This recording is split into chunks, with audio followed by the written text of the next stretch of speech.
आप सभी लोगों का हमारे ऑफिशियल यूट्यूब चैनल में स्वागत है। मैं हूं श्यामानंद और आइए आज की क्लास स्टार्ट करते हैं। ईवीएस का क्लास 4 है। हाँ देखिए, आज के सेशन में शुरू करते हैं। नमस्कार दोस्तों, आप सभी लोगों का हमारे ऑफिशियल यूट्यूब चैनल में स्वागत है। मैं हूं श्यामानंद और आइए आज की क्लास स्टार्ट करते हैं। सीटेट और यूपीटेट का जो ईवीएस का क्लास 5 है, या क्लास 4 नहीं रखा है, यह क्लास 5 है आज से। और देखिए, क्लास 5 की बात करते तो इसमें जो हमारा टॉपिक है वो क्या है, पेड़ पौधे एवं वनस्पतियाँ। आज के टॉपिक में हम पूरा पर जो सीटेट में जो एनसीईआरटी में भी दिया हुआ है और जो सीटेट के एग्जाम में हमेशा आता भी है, प्रत्येक प्रकार के जो होते हैं ना पेड़ पौधे, जैसे वो खिजड़ी, नीम, तुलसी, तो इन सब के बारे में पूरा विस्तार से आज के टॉपिक में पूरा देख लेंगे। और देखिए, इसमें देखेंगे कि पहले सजीव जगत को कितने भागों में बांटा जाता है और उसमें जो जो आते हैं पार्ट उसको देख लेंगे। और देखिए, आप लोग से रिक्वेस्ट है कि पूरा वीडियो को ध्यान से देखते चलें। और देखिए, यदि कहीं भी कोई समस्या हो तो नीचे कमेंट बॉक्स में जरूर लिखें। और देखिए, प्रत्येक दिन ये पूरा क्लास क्लास वाइज आपको एक वीडियो मिलती रहेगी। देखिए, देखते हैं कि ये पूरा एनसीईआरटी का अनुसार संग्रह। देखिए, यदि बात करेंगे ना कि सजीव जगत की, तो देखिए बाद में एक R.H. हिटेकर हैं जो सजीवों के निम्नलिखित 5 जगतों में बांटे हैं। R.H. हिटेकर। और देखिए, जो इसके सजीव जगत को बांटे ना 5 भागों में, तो देखिए, तो पहला भाग क्या होता है, मुनरा जगत। तो मुनरा जगत का मतलब क्या होता है, देखिए ये जो उनके अध्ययन के आधार पर उसको 5 भागों में बांटा गया है। देखिए, जैसे जीवाणुओं का अध्ययन किया जाता है किसमें, मुनरा जगत में। मुनरा जगत में किसका अध्ययन करते हैं, जीवाणु का अध्ययन करते हैं। अगला है द प्रोटिस्टा जगत। इसमें अमीबा, द पैरामीशियम और सजीवों का अध्ययन किया जाता है द प्रोटिस्टा जगत में। देखिए, थर्ड है द कवक जगत। तो देखिए, इस जगत में कवकों का, जैसे मशरूम, फफूंद जैसे सजीवों का अध्ययन किया जाता है। अगला है पादप जगत। देखिए, पादप जगत को बोलते हैं फ्लोरा। ये नाम है, याद रखिएगा, इसको बोलते हैं फ्लोरा। देखिए, इस जगत में पौधों के विषय में पढ़ा जाता है। किसी जगह के पादपों को फ्लोरा कहते हैं। ये भी बहुत इंपॉर्टेंट होता है। देखिए, जंतु जगत को क्या बोलते हैं, फौना। तो फौना, देखिए, फ्लोरा और फौना क्या रखेगा, फ्लोरा मतलब पादप जगत और फौना मतलब जंतु जगत। इस जगत में वस्तुओं के विषय में पढ़ा जाता है। किसी जगह के जंतुओं को फौना कहते हैं। आप देखते हैं, एक एक को देखो, थोड़ा सा ध्यान से समझते हैं। ये पूरा आपका जगत हो गया 5 भागों में जो इसको बांटा गया था। अब देखते हैं, देखिए, एक एक को पढ़ते हैं। सबसे पहले पढ़ते हैं तो मुनरा जगत। देखिए, मुनरा जगत में बात करें तो जीवाणु का अध्ययन करते हैं। अब देखिए, थोड़ा जीवाणु के बारे में पूरा ध्यान से एकदम पढ़ लेते हैं। देखिए, एंटिनोवाक लीवेनहॉक ने जीवाणुओं की खोज की थी। एक तो देखिए, यूपी में तो क्वेश्चन ये आपसे पूछ सकता है कि जीवाणु का आविष्कार कौन किया, क्या बताएंगे, लीवेनहॉक ने। इसलिए इन्हें जीवाणु विज्ञान का जनक कहा जाता है। देखिए, जीवाणु एक कोशिकीय जीव होते हैं जो सभी स्थानों पर पाए जाते हैं। याद रखिएगा, जीवाणु एक कोशिकीय होते हैं। और थोड़ा सा भी समझ लेते हैं ना कि देखिए, जीवाणु हमारे शरीर के लिए, मानव जीवन के लिए कुछ लाभकारी भी होते हैं तो कुछ हानिकारक भी होते हैं। जैसे देखिए, जीवाणु में प्रतिजैविक औषधियाँ बनती हैं। जीवाणुओं के कारण ही दही जमता है। इस प्रक्रिया को क्या बोलते हैं, द किण्वन कहते हैं। देखिए, ये सीरियल में क्वेश्चन कई बार पूछ चुका है कि जो दूध से दही का बनना, इस प्रक्रिया को क्या बोलते हैं, तो क्या बोलते हैं, द किण्वन कहा जाता है। और देखिए, दही में लैक्टोबैसिलस नामक भी जीवाणु होता है। कौन सा, लैक्टोबैसिलस। देखिए, जीवाणु के कारण ही द पनीर बनता है। जीवाणु के कारण ही सिरका बनता है। तो ये सब याद रखिएगा। और देखिए, जीवाणु की यदि हानि की बात करता है तो जीवाणु से बीमारियां फैलती हैं। जीवाणु के कारण ही भोजन विषाक्त या खराब हो जाता है। और देखिए, जीवाणु से बचाव के उपाय है, तो जीवाणुओं से बचाव के लिए खाद्य वस्तुओं को अचार या मुरब्बे के रूप में या उनमें नमक डालकर रखा जाता है। जीवाणुओं से बचाने के लिए चीज़ों को कोल्ड स्टोरेज में रखा जाता है, जैसे फ्रिज में रखते हैं। जीवाणुओं से बचाने के लिए चीज़ों को गर्म करके रखा जाता है। और देखिए एक बात याद रखिएगा, ये सारा के एनसीईआरटी में दिया हुआ है। देखिए जीवाणु हमारे लिए ना लाभदायक भी होते हैं और कुछ हानिकारक भी होते हैं, ये बात याद रखिएगा, दोनों होते हैं। अगला है द पोटेशिया जगत। देखिए इसे क्या बोलते हैं, देखिए पोटेशिया जगत क्या होता है, तो इस जगत के जीव मुख्य रूप से जल में पाए जाते हैं। पोटेशिया जगत का मतलब कि जो जलीय जीव होते हैं उन्हें बोलते हैं द पोटेशिया जगत। देखिए ये स्वपोषी एवं विषम पोषी दोनों होते हैं। जैसे देखिए प्रोटोजोआ में देखिए दो आता है, अमीबा और पैरामीशियम।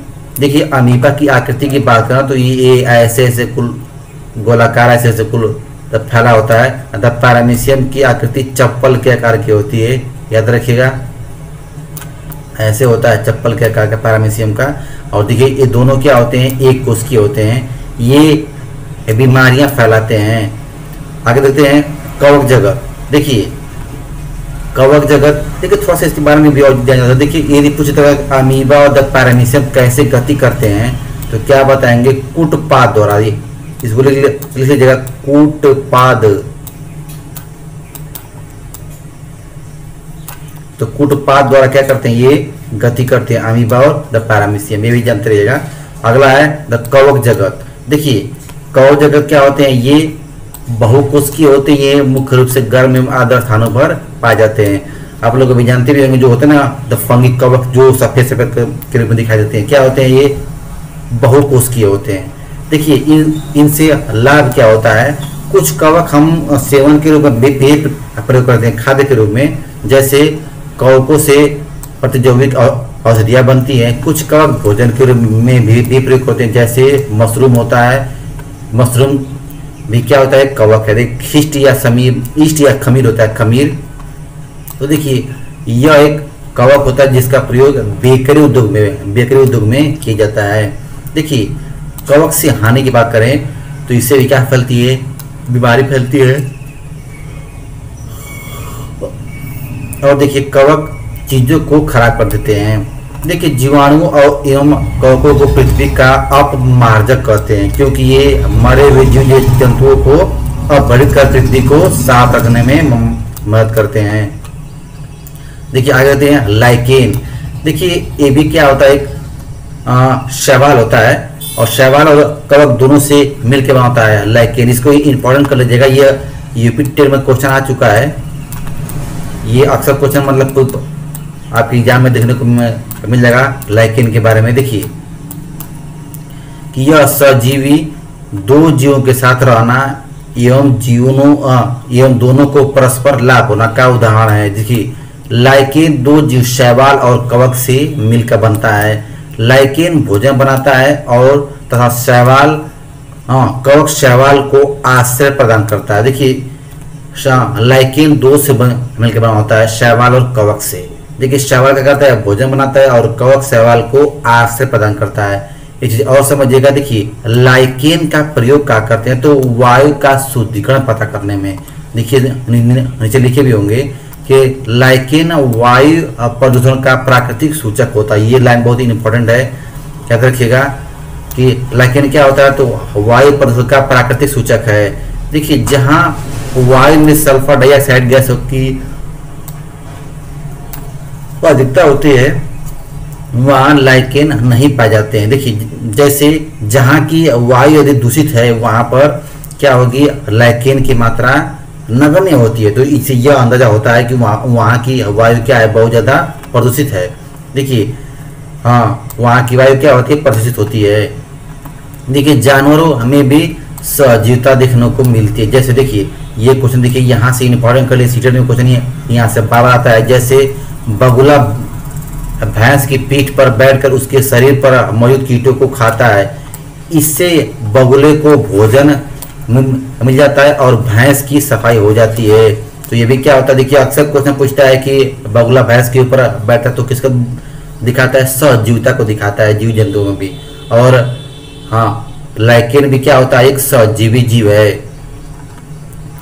और देखते हैं इसके बाद तो पादप जगत। देखिए फ्लोरा, ये थोड़ा सा विस्तार से हम लोग को इसके बारे में वो करना है, पढ़ना है फ्लोरा जगत को, क्योंकि इसमें सारे वृक्ष आते हैं और सारे वृक्षों को अलग अलग मतलब भाग पूरा ध्यान से पढ़ना। देखिए इस जगत में वनस्पतियों के विषय में पढ़ा जा सकता है, जिसे थियोफ्रेस्टस को वनस्पति विज्ञान का जनक कहा जाता है। देखिए थोड़ा सा ध्यान में सेट रखिएगा कि थियोफ्रेस्टस को द वनस्पति विज्ञान का जनक कहते हैं। और देखिए हाँ, जीव विज्ञान का जनक किसे बोलते हैं तो अरस्तु है। याद रखें, जीव विज्ञान का जनक अरस्तु को, यदि आपको बोल देगा जंतु विज्ञान का जनक तब भी किसको मानते हैं, अरस्तु को ही कहा जाता है। और देखिए द वनस्पति विज्ञान का जनक है थियोफ्रेस्टस।